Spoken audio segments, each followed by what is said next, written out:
എൻ്റെ എല്ലാ കൂട്ടുകാർക്കും നമസ്കാരം. ഇപ്പം എല്ലാവരും ഹെൽമെറ്റിൻ്റെ പിന്നാലെയാണ്. നമ്മുടെ കുറച്ച് കാലം നമ്മൾ പുറകോട്ട് നോക്കുകയാണെന്നുണ്ടെങ്കിൽ നമുക്ക് ഹെൽമെറ്റിനോട് വലിയ താല്പര്യമൊന്നുമില്ല. എന്താണ് ഹെൽമെറ്റ്? അതിൻ്റെ ഒന്നും ആവശ്യമില്ല. നമ്മുടെ ഈ നിയമം ശക്തിപ്പെടുത്തിയിട്ട് കൂടി കുട്ടികൾ ഇപ്പോഴും ഹെൽമെറ്റ് വയ്ക്കാതെ 3 പേരൊക്കെ സ്കൂട്ടറിൽ പോകുന്നത് കണ്ടിട്ടുണ്ട്.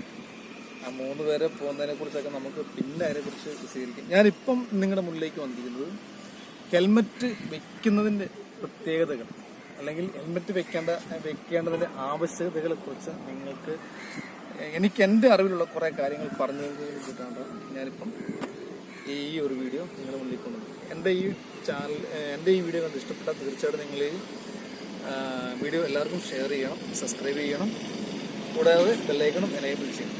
അപ്പോൾ നമുക്ക് കൂടുതൽ വിശേഷങ്ങളിലേക്ക് കടക്കാം. നമ്മൾ ഹെൽമെറ്റ് വയ്ക്കുന്നത് തലയ്ക്ക് സുരക്ഷിതത്തിന് വേണ്ടി തന്നെയാണ്, യാതൊരു സംശയവും. അപ്പം എന്താണ് ഈ തലയ്ക്ക് മാത്രം ഇത്ര പ്രത്യേകത എന്ന് പറയും? ചോദിക്കാൻ സാധ്യതയുണ്ട്. അതിനെക്കുറിച്ച് പറയാം. ഞാനിപ്പോൾ സംസാരിക്കുന്ന എൻ്റെ വായ കൊണ്ടാണ്. ആ വായുള്ളത് എൻ്റെ തലയിലാണ്. ഞാൻ ഈ ക്യാമറയിലോട്ട് നോക്കി നിൽക്കുന്നത് എൻ്റെ കണ്ണുണ്ട്, അത് തലയിലാണ്. അതായത് നമ്മുടെ ഒട്ടുമിക്ക പ്രധാനപ്പെട്ട അവയവങ്ങളും അത് നമ്മുടെ തലയിലാണ്. ഏറ്റവും മെയിനായിട്ട് നമ്മുടെ ബ്രെയിൻ, തലച്ചോറ്, അത് നമ്മുടെ തലയും വലിയ, അതായത് നമ്മുടെ ശരീരത്തിലെ ഏറ്റവും വലിയ അസ്ഥി തലയോട്ടിക്ക് അകത്താണ് ഈ തലച്ചോറ് സ്ഥിതി ചെയ്യുന്നത്. അതിൻ്റെ ഒരു പ്രത്യേകത, അതിൻ്റെ ഒരു അവസ്ഥ മനസ്സിലാവണമെന്നുണ്ടെങ്കിൽ ഒറ്റവാക്കി പറഞ്ഞു കഴിഞ്ഞാൽ നമ്മളൊരു ഹോസ്പിറ്റലിൽ ചെന്ന് കഴിഞ്ഞാൽ ആക്സിഡന്റ് കെയർ യൂണിറ്റിൽ കയറി ഒന്ന് പരിശോധിച്ച് കഴിഞ്ഞാൽ അവിടുത്തെ അഡ്മിറ്റായി കിടക്കുന്ന രോഗികളെ കണ്ടു കഴിഞ്ഞാൽ മനസ്സിലാവും.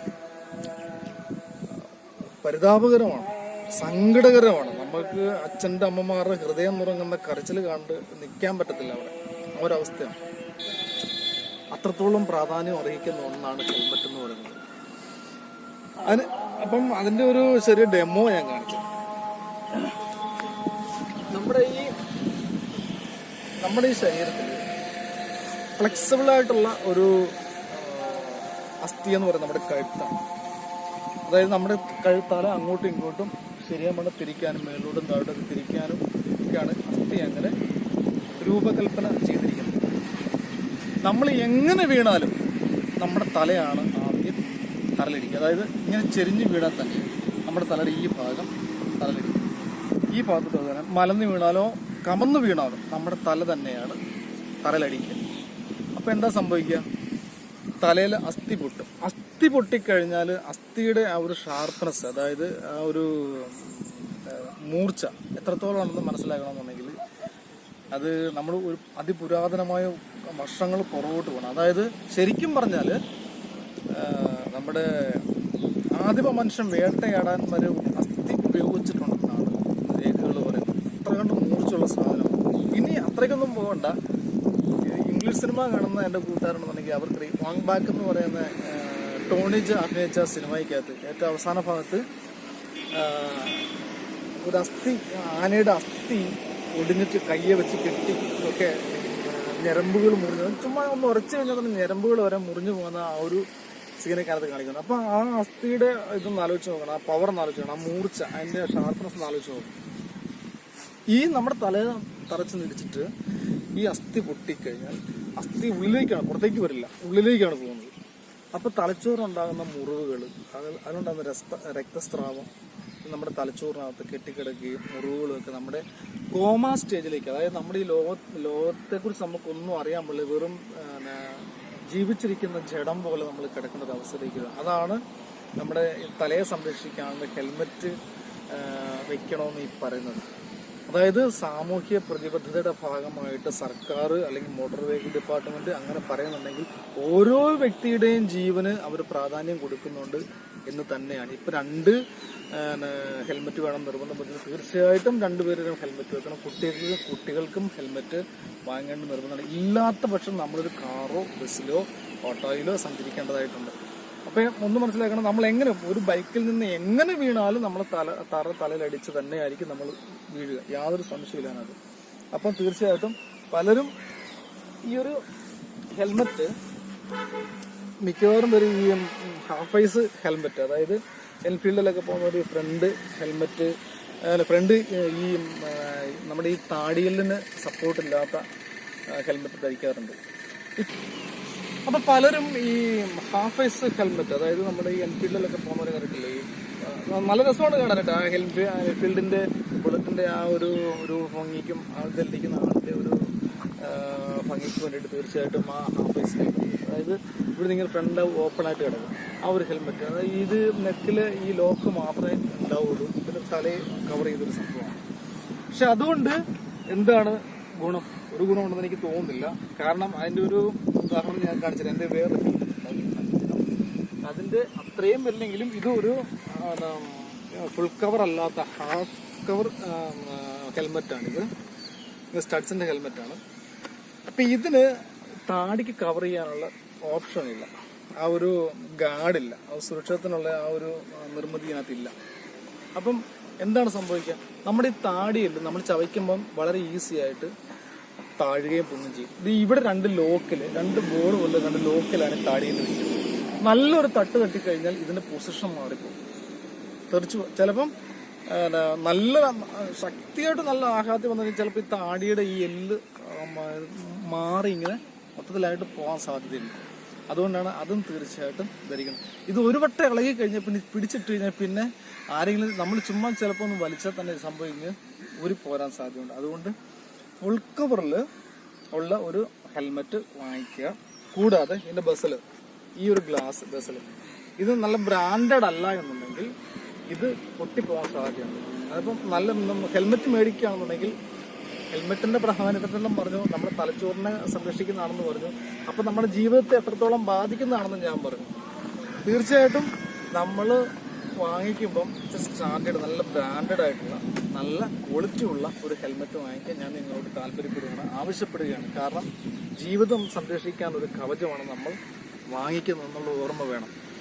അപ്പം ഈ ബസ്സിൽ പൊട്ടുന്നത് വാങ്ങിക്കാതിരിക്കുക. കാരണം നമ്മൾ മുഖം അടിച്ചാൽ വീഴുന്നതെങ്കിൽ തീർച്ചയായിട്ടും ഇത് പൊട്ടിയിട്ട് നമ്മുടെ കണ്ണിലോ മൂക്കിലോ ഒക്കെ ഈ ഒരു സാധനം കൊണ്ടുകയറാൻ സാധ്യതയുണ്ട്. ഇതും വളരെ ഷാർപ്പായിട്ടുള്ളത് തന്നെയായി തീരുകയും ചെയ്യും. നമുക്ക് അപകടകരം ആയിരിക്കുകയും ചെയ്യും. അതുകൊണ്ട് നമ്മൾ ഹെൽമെറ്റ് സെലക്ട് ചെയ്യുമ്പോൾ ഞാൻ മുമ്പ് പറഞ്ഞ കാര്യങ്ങൾ പാലിക്കാൻ മാക്സിമം ശ്രമിക്കുക. ഇതാണ് നമ്മൾ മുമ്പേ കാണിച്ച എൻ്റെ കയ്യിൽ നിന്നുള്ള ഹെൽമെറ്റ്. ഇത് ഞാൻ പറഞ്ഞ നമ്മുടെ താടിയിലിനെ സംരക്ഷിക്കാൻ ഒരു കവചമാണിത്. എങ്ങനെ വീണാലും ഇപ്പം നല്ലൊരു പവർ ഒരു ചുറ്റോട് അടിച്ചാൽ ഈ സാധനം പോലെ ഇത് സ്റ്റീൽ ബേർഡിന്റെ എയർ എന്ന് പറയുന്ന ഒരു ഹെൽമെറ്റാണിത്. നല്ല സ്റ്റാൻഡേർഡ് ഒരു ഹെൽമെറ്റാണ്.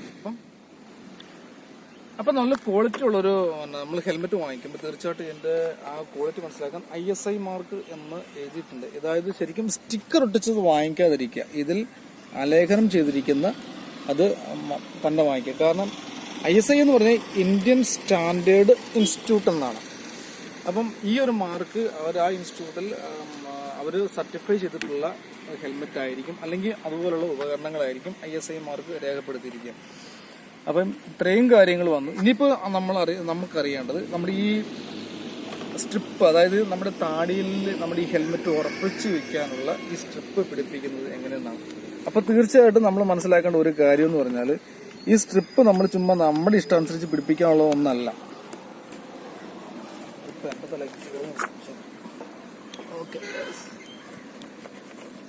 ഇത് ശരിക്കും പറഞ്ഞാൽ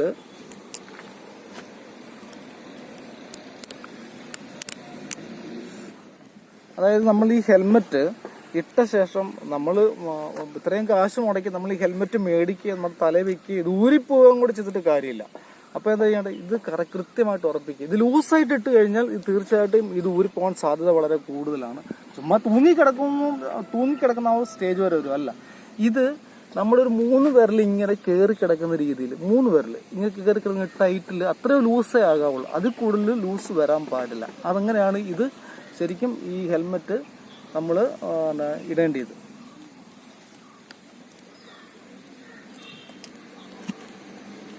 അപ്പം ഹെൽമെറ്റിനെ കുറിച്ചുള്ള എൻ്റെ പരിമിതമായ അറിവുകളാണ് ഞാൻ നിങ്ങളുമായിട്ട് ഷെയർ ചെയ്തത്. തീർച്ചയായിട്ടും ഇഷ്ടപ്പെട്ട മറ്റുള്ളവർക്ക് വേണ്ടി ഇത് ഷെയർ ചെയ്യുക, ചാനൽ സബ്സ്ക്രൈബ് ചെയ്യുക, ജീവിതം മനോഹരമാണ്. അത് നമുക്ക് ദുഃഖകരമാകാതിരിക്കാനും നമ്മുടെ വീട്ടുകാർക്ക് ദുഃഖകരമാകാതിരിക്കാനും നമ്മൾ മാക്സിമം ശ്രമിക്കുക. മാക്സിമം അല്ല, ശ്രമിക്കണം. നാളെ ഹെൽമെറ്റ് ഇല്ലാത്തവർ തീർച്ചയായിട്ടും ഹെൽമെറ്റ് വാങ്ങിക്കുക. എനിക്ക് പ്രത്യേകിച്ച് സ്കൂൾ കുട്ടികളോട് പറയാനുള്ളത്, നിങ്ങൾ തീർച്ചയായിട്ടും 3 പേരെ ബൈക്കിൽ കൊണ്ടുപോകാതിരിക്കുക.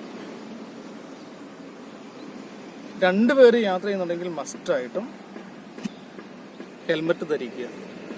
മുടിയുടെ ഭംഗി പോകും അല്ലെ മുടി പൊഴിയും എന്നും പറഞ്ഞ് ഹെൽമെറ്റ് വാങ്ങിക്കാതിരിക്കുക. നമ്മൾ ജീവിച്ചിരുന്നാലേ നമ്മുടെ ഭംഗി മറ്റുള്ളവർക്ക് കാണാൻ പറ്റുള്ളൂ. വീട്ടുകാരെ ദുഃഖിപ്പിക്കാതിരിക്കാൻ എല്ലാവർക്കും കഴിയട്ടെ എന്ന് ഞാൻ മനസ്സുകൊണ്ട് ആഗ്രഹിച്ചുകൊണ്ട് ഈ വീഡിയോ ഇവിടെ ഞാൻ കംപ്ലീറ്റ് ചെയ്യുന്നു. അടുത്ത വീഡിയോയിൽ കാണുന്നത് വരെ good bye, have a nice day. Sign off, Santhosh Kuttan's.